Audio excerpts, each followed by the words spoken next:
जय हिंद दोस्तों। आज इस वीडियो में हम इंग्लिश अल्फ़ाबेट के बारे में जानेंगे और साथ ही अल्फ़ाबेट वर्ड और अल्फ़ाबेट्स वर्ड में क्या डिफरेंस है उसको भी ठीक तरह से समझेंगे।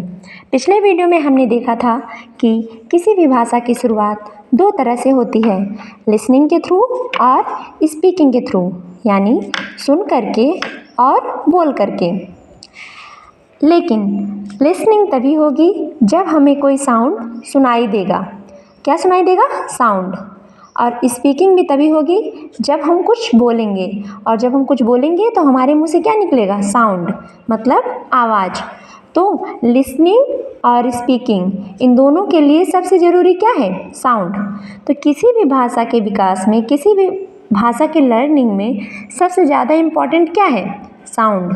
वो साउंड ही उस भाषा की नींव होती है। मतलब शुरुआत, हम कुछ बोलते हैं, कोई भी लैंग्वेज बोल रहे हैं, मान लीजिए हम इंग्लिश बोल रहे हैं, हिंदी बोल रहे हैं, जो भी बोल रहे हैं, तो सबसे पहले बोलने के लिए हमारे मुंह से कुछ ना कुछ साउंड तो निकलेगा ना। तो सबसे इम्पोर्टेंट क्या है? साउंड। तो इंग्लिश लैंग्वेज में टोटल 44 साउंड्स होते हैं, और ये 44 साउंड्स 20 वावल साउंड से मिलकर बने होते हैं और 24 कॉन्सोनेंट साउंड से मिलकर बने होते हैं। और मैंने बताया था ये 20 वावल साउंड्स 5 वावल लेटर से निकलते हैं, और ये 24 कॉन्सोनेंट साउंड्स 21 कॉन्सोनेंट लेटर से निकलते हैं। और ये 5 वावल लेटर्स और 21 कॉन्सोनेंट लेटर्स मिल करके इंग्लिश अल्फ़ाबेट का निर्माण करते हैं। तो चलिए आज हम इंग्लिश अल्फ़ाबेट के बारे में डिटेल्स से समझते हैं। अल्फ़ाबेट का मतलब होता है वर्णमाला। जैसा कि हमने कहा था कि हम हिंदी में भी समझाएंगे, क्योंकि ज़्यादातर हम लोग हिंदी भाषी क्षेत्र से हैं यहाँ पर। तो अल्फ़ाबेट का मतलब होता है वर्णमाला। वर्ड मतलब लेटर, इंग्लिश में क्या? वर्ड का मतलब इंग्लिश में लेटर, और हिंदी में वर्णमाला किसको बोलते हैं? जो आ से लेकर के ज्ञा तक हम लोग पढ़ते हैं ना, अ आ इ ई उ ऊ ए ऐ ओ अ, ये सब कुछ क्या है? वर्ड है। और जब इन सब वर्ड को एक साथ हम रख देते हैं, आ से लेकर के ज्ञा तक एक जगह पर रख देते हैं, तो वो क्या बन जाता है? एक माला बन जाता है, एक ग्रुप बन जाता है। तो उसी को हम क्या बोलते हैं? वर्ड माला। और वो जो वर्ड होते हैं क ख ग घ य अ आ इ ई, ये सब, इनको हम लोग अक्षर भी बोलते हैं। क्या बोलते हैं? अक्षर। ये वर्ड और अक्षर ये सब साउंड से ही बनते हैं। किससे बनते हैं? साउंड से। और इसीलिए मैंने अल्फ़ाबेट पढ़ाने से पहले थोड़ा बहुत आप लोगों को साउंड के बारे में बता दिया। तो अल्फ़ाबेट क्या होता है? Alphabet is a group of letters in a proper order in any language. Alphabet किसी भी भाषा में लेटर्स का एक ग्रुप होता है, और लेटर्स जो भी होते हैं उस ग्रुप में वो सभी एक प्रॉपर ऑर्डर में लिखे होते हैं, ठीक है। और हम उस लेटर्स को एक प्रॉपर ऑर्डर में भी पढ़ते हैं। तो अल्फ़ाबेट हर लैंग्वेज में होता है। जैसे हमारे हिंदी में जो अल्फ़ाबेट है उसको हम क्या बोलते हैं? वर्णमाला, अ आ इ ई। अल्फ़ाबेट से ही किसी भी भाषा में जितने भी वर्ड बनते हैं, जितने भी सेंटेंस बनते हैं, उन सब का निर्माण किससे होता है? अल्फ़ाबेट से ही होता है। ओके, वर्णमाला से हिंदी में। तो इंग्लिश में अल्फ़ाबेट का क्या कॉन्सेप्ट है? तो इंग्लिश में there are a group of 26 letters in a proper order. तो इंग्लिश में अल्फ़ाबेट में कितने लेटर्स हैं? 26 लेटर्स। इंग्लिश का जो अल्फ़ाबेट है वो 26 लेटर्स का एक ग्रुप है।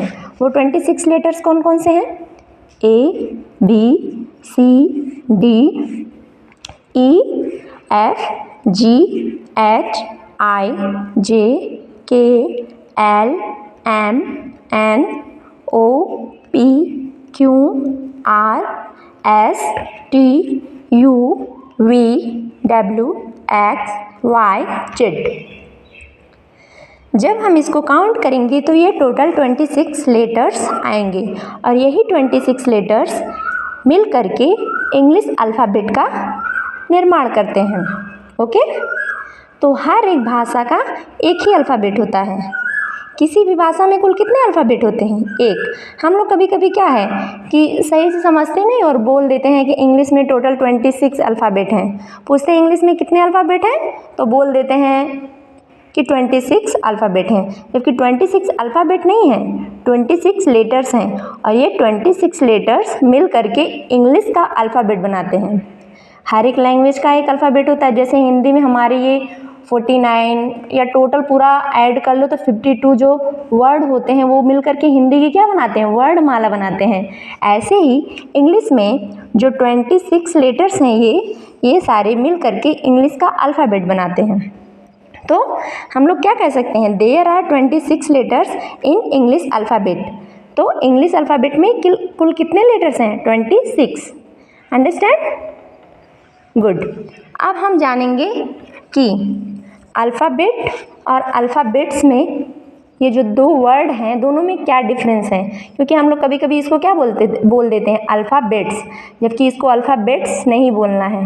ठीक है, ध्यान रखना है, केवल अल्फ़ाबेट होता है, हर एक लैंग्वेज में एक अल्फ़ाबेट होता है और वो अल्फ़ाबेट क्या होता है, लेटर्स का ग्रुप होता है। और वो लेटर्स किस ऑर्डर में रहते हैं, एक प्रॉपर ऑर्डर में रहते हैं। और प्रॉपर ऑर्डर में इसलिए रखे गए हैं क्योंकि हर एक भाषा की अपनी एक डिक्शनरी होती है, अपना एक शब्दकोश होता है और उस शब्दकोश में जितने भी लेटर्स लिखे जाते हैं वो सब एक प्रॉपर ऑर्डर में लिखे जाते हैं।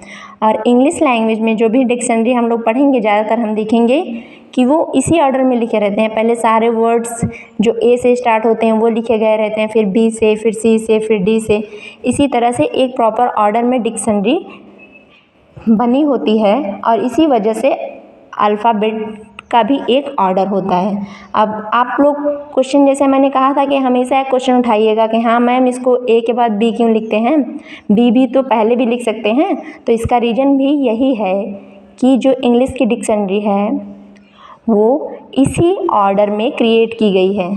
ठीक है, और जब इसी ऑर्डर में क्रिएट की गई है तो हम लोग अगर इस ऑर्डर में नहीं पढ़ेंगे तो बहुत सारे क्वेश्चंस भी होते हैं रीजनिंग वगैरह में जो हम पढ़ते हैं, तो उसमें यही प्रॉपर ऑर्डर से पूछा जाता है।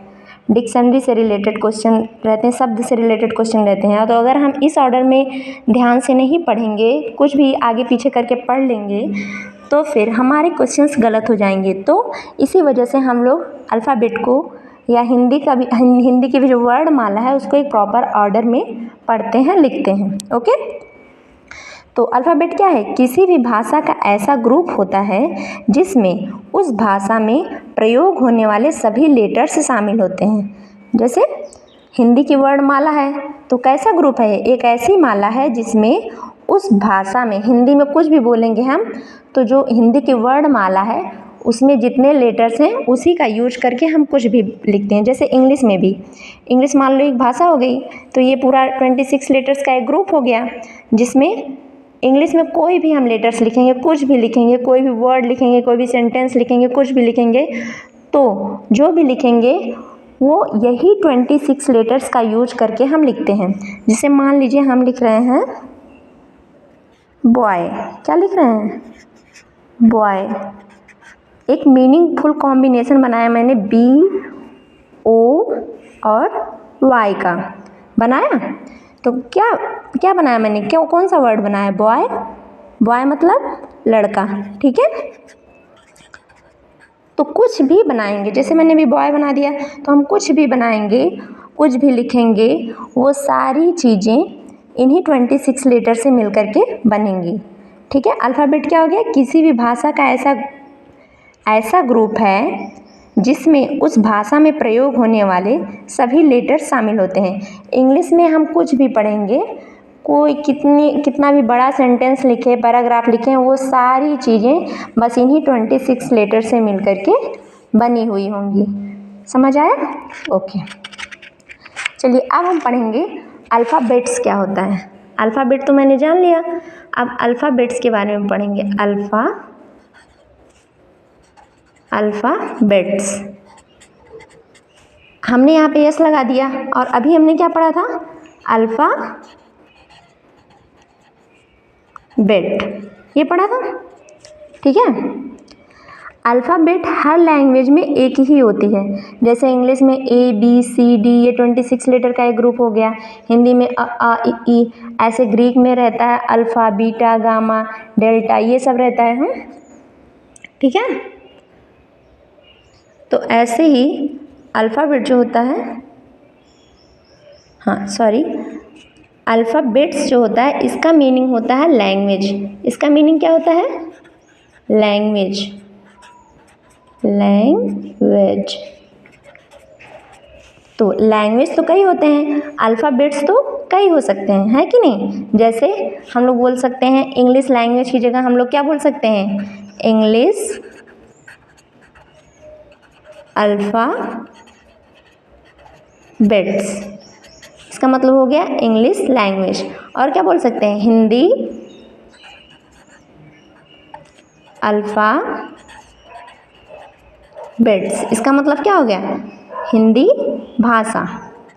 जैसे हम लोग हिंदी लैंग्वेज को क्या लिख सकते हैं? हिंदी अल्फ़ाबेट्स।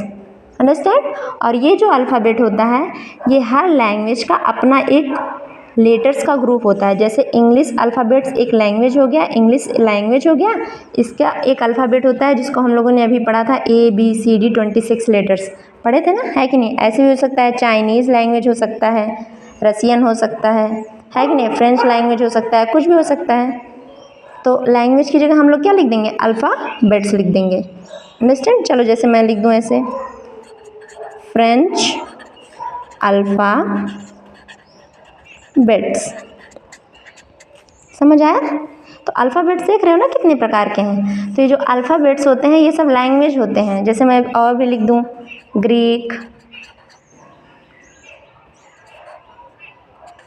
लैटिन, कुछ भी लिखूँ, है कि नहीं?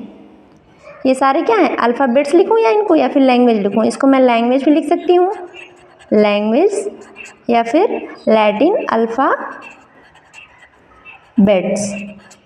समझ आ गया दोनों का अंतर? अल्फ़ाबेट्स हर लैंग्वेज में एक लेटर्स का ग्रुप होता है और ये जो अल्फ़ाबेट्स होता है इसका मीनिंग ही लैंग्वेज होता है। इसीलिए जब हम लोग ABCD इंग्लिश में पढ़ेंगे तो उसको कभी हम अल्फ़ाबेट्स नहीं लिखेंगे। अगर हमने ऊपर अल्फ़ाबेट्स लिख दिया तो वो गलत हो जाएगा, ठीक है? क्योंकि उसका मतलब तो हो जाएगा भाषा, लैंग्वेज, जबकि हम वो लैंग्वेज तो नहीं पढ़ रहे हैं ना, हम लोग क्या पढ़ रहे हैं? एक लेटर्स का ग्रुप पढ़ रहे हैं। अंडरस्टैंड? ओके, तो आज के वीडियो में बस इतना ही। नेक्स्ट वीडियो में फिर मिलेंगे। Thank you.